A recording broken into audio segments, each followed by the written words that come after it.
I'm concerned that there might be Martian secret agents. I suspect some of you, one used to be in my English class many years ago. The metaphor might not seem all that unrealistic, and maybe you are in fact a Martian secret agent, and by the time I'm done, you will agree that perhaps you are.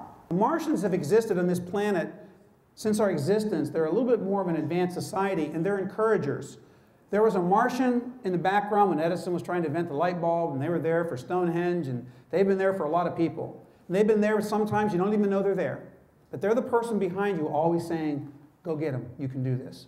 Mrs. Cooper was my third grade teacher. And if Mrs. Cooper asked you to do something, it was a great day.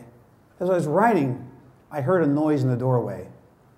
It was Mrs. S., the second grade teacher from across the hall.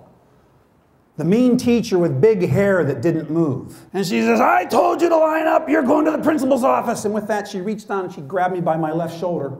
And Mrs. Cooper reached out and she pulled me towards her. She turned me, put my head under her chin, and she grabbed me and she held me. She said, he did exactly what I asked him to do. Never touch one of my students again. Two teachers, Mrs. Cooper and Mrs. S. And who's in your school on a daily basis? This coming Saturday a year ago, my phone rang. It was Mrs. Cooper. Mrs. Cooper remembered me. And there's a teacher out there that remembers you, and you, and you, and you, and each one of you. Somebody remembers you for the special child that you were and the zeal you had for life. And isn't that what we ask people to do for us? Show us that zeal. What we're looking for is, where is the commitment? Do they have the content? And do they have the character qualities that we're looking for? How long does the impression of a teacher last? And there was a little woman in a wheelchair, and she was unattended. She looked to be about my dad's age. She put her finger out. She said, are you Mr. Brobeck, the teacher? My dad's conversation when he had Parkinson's amounted to this. Yeah. I'd recognize you anywhere. You haven't changed a bit.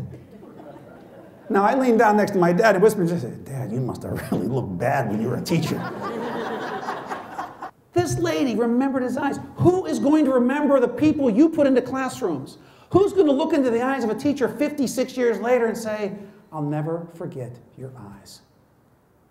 I was going to Hollywood.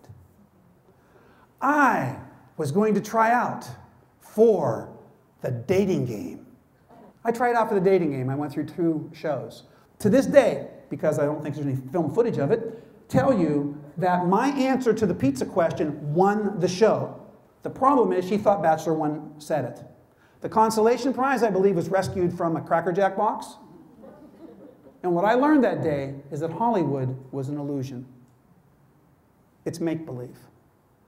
More make-believe than my Martian outfit. Dating game didn't make a difference in a child's life, teaching could. And I was clear that day that I had to be a teacher.